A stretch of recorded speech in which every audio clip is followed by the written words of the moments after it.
Dear students, me Ritika Sharma. Hope you all are doing well. So today I am gonna tell you class 11th book Hornbill chapter 1 summary. Name of the chapter is The Portrait of a Lady and it is written by Khushwant Singh. सो इस chapter में खुशवंत सिंह जो कि author हैं इस chapter के हमें ये बताते हैं कि कैसे उन्होंने अपना चाइल्डहुड अपनी ग्रैंडमदर के साथ स्पेंड किया और वो सब डिस्कस करते हैं छोटी छोटी बातें जो उन्होंने अपनी ग्रैंडमदर के साथ बिताई थी और एंड में वो हमें ये भी बताते हैं कि कैसे उनकी ग्रैंडमदर की डेथ हुई. सो फर्स्टली जब वो स्टार्ट करते हैं चैप्टर तो ये स्टार्ट करते हैं विद द ग्रैंडमदर्स कैरेक्टरिस्टिक्स. वो एक्सप्लेन करते हैं, डिस्क्राइब करते हैं कि उनकी ग्रैंडमदर कैसी थी, दिखने में कैसी थी, स्वभाव की कैसे थी. तो उसमें वो हमें बताते हैं कि उनकी ग्रैंडमदर की हाइट छोटी होती है और उनकी कमर भी झुकी हुई थी और उनके जो फेस था उस पर काफ़ी सारे रिंकल्स थे और अब वो इतनी बूढ़ी हो गई थी कि अब वो और बूढ़ी नहीं हो सकती थी. और खुशवंत सिंह को लगता था उनको देखकर, उनके माइंड में क्वेश्चंस आते थे कि ये कभी सुंदर भी रही होगी, क्योंकि जो उनकी प्रेजेंट इमेज थी जिस हिसाब से वो प्रेजेंट में दिखती थी तो खुशवंत सिंह को इमेजिन करना एज अ ब्यूटीफुल लेडी थोड़ा मुश्किल होता था. उन्हें डाउट होता था कि ये कभी सुंदर भी रही होगी. बट वो हमें आगे ये बताते हैं कि बेशक वो लुक वाइज सुंदर नहीं थी बट वो अपने हार्ट से बहुत सुंदर थी. आगे वो बताते हैं खुशवंत सिंह हमें उनकी ग्रैंडमदर पूरे टाइम प्रेयर करती रहती थी और उनके हाथ में हमेशा एक रुद्राक्ष की माला हुआ करती थी. और फिर आगे खुशवंत उनके स्वभाव की सुंदरता को बताने के लिए एक लाइन कहते हैं एंड वो लाइन इस प्रकार है. She was like the winter landscape in the mountains, an expanse of pure white serenity, breathing peace and contentment. वो इस लाइन से ये कहना चाहते हैं कि जो उनकी ग्रैंडमदर की सोल थी वो बहुत ही प्योर, पवित्र थी. ऑथर हमें ये भी बताते हैं कि उनके ड्राइंग रूम में उनके ग्रैंडफादर की एक पोर्ट्रेट भी लगा हुआ था जिसमें उन्होंने एक बड़ी सी टर्बन पहनी हुई थी, पगड़ी, और बहुत ही ढीले ढाले कपड़े पहने हुए थे और उनकी बहुत बड़ी सफ़ेद दाढ़ी भी थी. तो ऑथर को ये सब देखकर लगता था कि वो 100 साल से भी ज़्यादा बूढ़े हो चुके हैं. और फिर ऑथर हमें बताते हैं कि उनकी ग्रैंडमदर और वो बहुत ही अच्छे दोस्त थे, एकदम बेस्ट फ्रेंड थे. और जब ऑथर के पेरेंट्स ने ऑथर को उनकी ग्रैंडमदर के साथ उनके विलेज में छोड़ दिया था क्योंकि वो लोग सिटी में चले गए थे सेटल होने के लिए, तो तब तक उनके पेरेंट्स ने ऑथर एंड उनकी ग्रैंडमदर को विलेज में छोड़ दिया. तो वहाँ पर विलेज में रोज़ उनकी ग्रैंडमदर उन्हें तैयार करती थी और उन्हें रोज़ स्कूल लेकर जाती थी. सुबह तैयार करते टाइम उनकी ग्रैंडमदर हमेशा प्रेयर करती रहती थी और ये सोचती रहती थी कि कभी ना कभी मेरा ग्रैंडसन जो कि ऑथर है वो उन्हें मेरे को सुन सुन के याद कर लेगा. मगर ऑथर कभी भी उन्हें याद करने की कोशिश नहीं करते थे, बस उन्हें सुनते रहते थे क्योंकि उन्हें अच्छा लगता था अपनी ग्रैंडमदर के मुंह से ये प्रेयर्स को सुनना. तो he was more interested in listening rather than learning.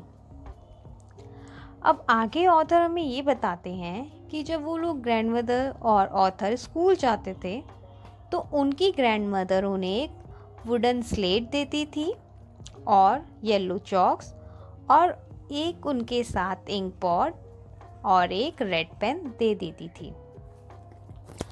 फिर उनकी ग्रैंडमदर उन्हें ब्रेकफास्ट में स्टील चपातीस देती थी जिस पर बटर और शुगर लगा होता था और स्कूल जाते टाइम कुछ और स्टील चपातीस अपने साथ ले जाया करती थी. ताकि वो विलेज डॉग्स को, जो स्ट्रीट डॉग्स होते हैं, उनको खिला सके।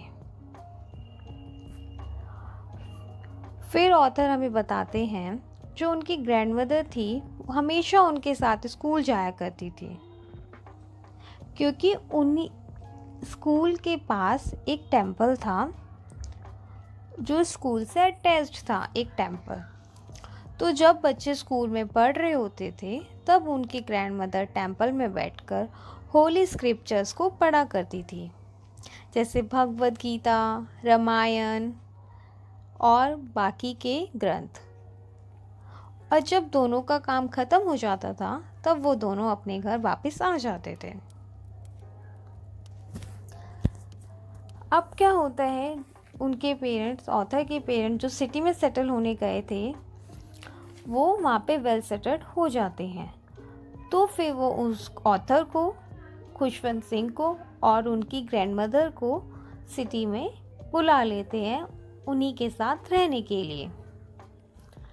तो जब वो और ऑथर एंड उनकी ग्रैंडमदर सिटी में जाते हैं पेरेंट्स के साथ रहने के लिए, तो ये एक टर्निंग पॉइंट होता है ऑथर और उसकी ग्रैंडमदर के बीच की फ्रेंडशिप का।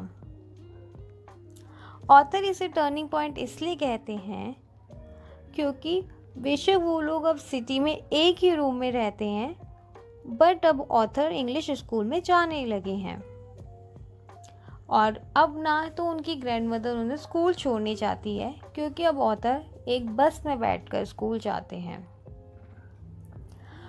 और सिटी में कोई डॉग्स भी नहीं होते जिन्हें ग्रैंडमदर चपातीस खिला सके।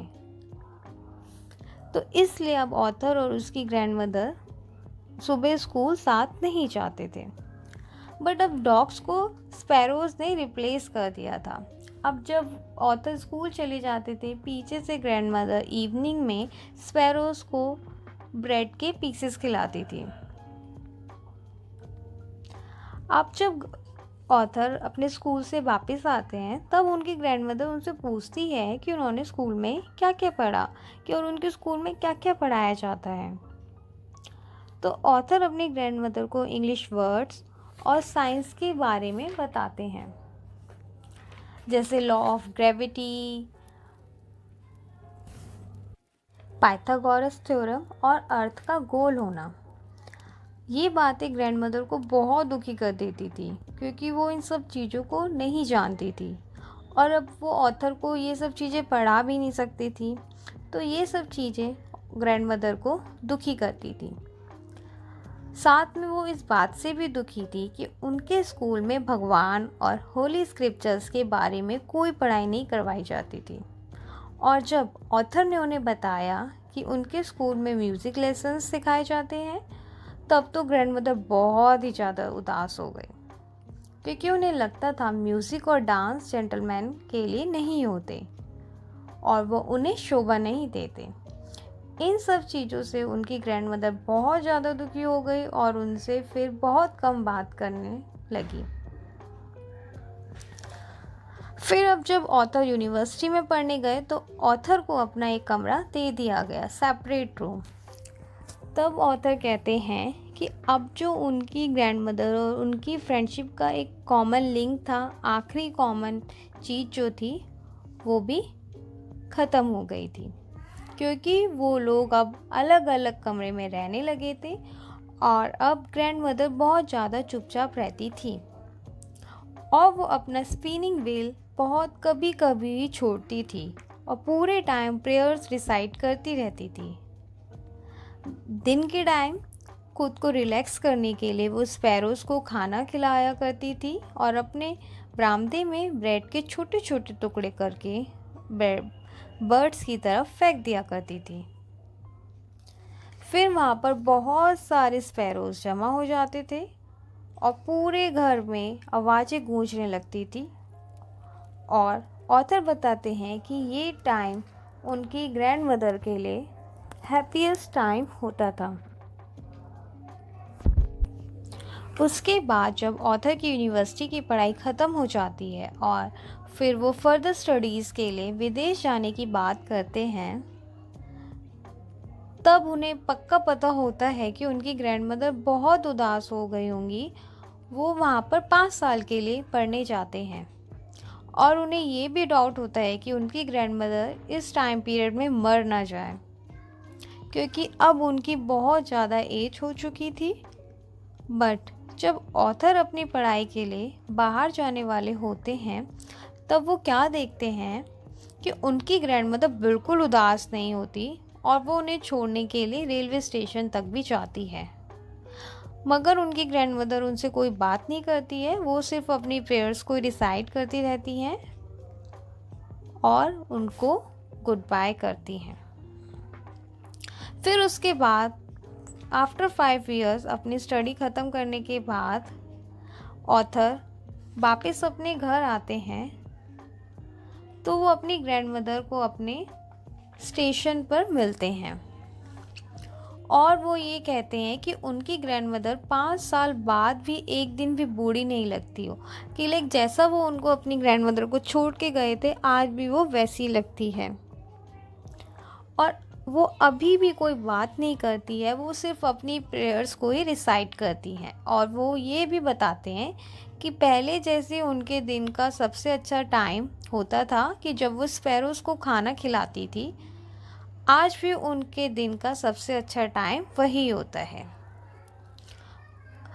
और जब ऑथर अपने घर वापस आते हैं तो उन्हें अपना घर वैसे ही लग रहा होता है। बट उस दिन कुछ एक चीज़ अलग होती है। उस दिन शाम को वो बताते हैं कि पहली बार उन्होंने देखा कि उनकी ग्रैंडमदर प्रेयर नहीं कर रही थी, बल्कि उन्होंने अपने नेबर से कुछ औरतों को बुलाया और एक पुराने ढोल को बजाने लगी और बजाते हुए गाना शुरू कर दिया उनकी ग्रैंडमदर ने, और बाकी औरतें भी उनके साथ गाने लगी। और इस तरीके से उन्होंने उन औरतों का स्वागत किया।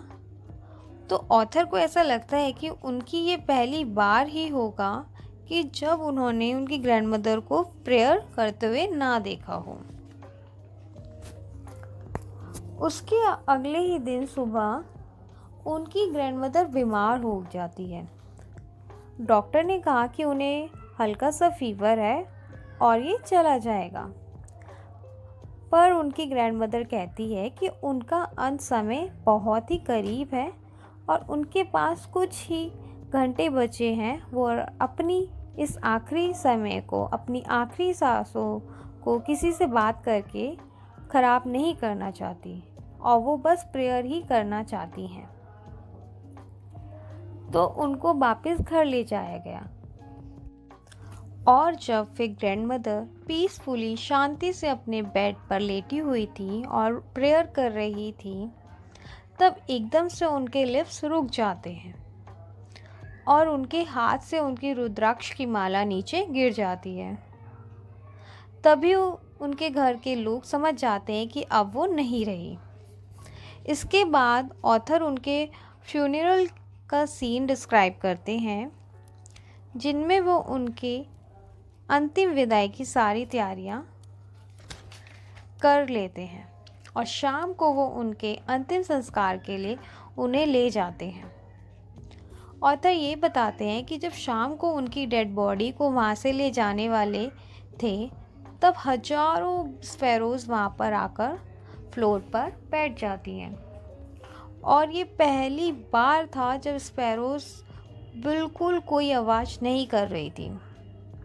ऑथर की जो माँ होती है, उन्हें ये देखकर बहुत बुरा लगता है और वो ग्रैंडमदर की तरह ब्रेड के छोटे छोटे पीसेस स्पैरोज़ को दे देती हैं, पर स्पैरोज़ उन ब्रेड के पीसेस की तरफ ध्यान भी नहीं देती हैं और चुपचाप बैठी रहती हैं। और जब वो ग्रैंडमदर की डेड बॉडी को वहाँ से ले जाते हैं, तब सारी स्पैरोज़ चुपचाप वहाँ से चली जाती हैं और अगले दिन स्वीपर वहाँ से ब्रेड के सारे टुकड़ों को हटा देता है और ऐसे एंड होती है ये story the portrait of a lady by Khushwant Singh.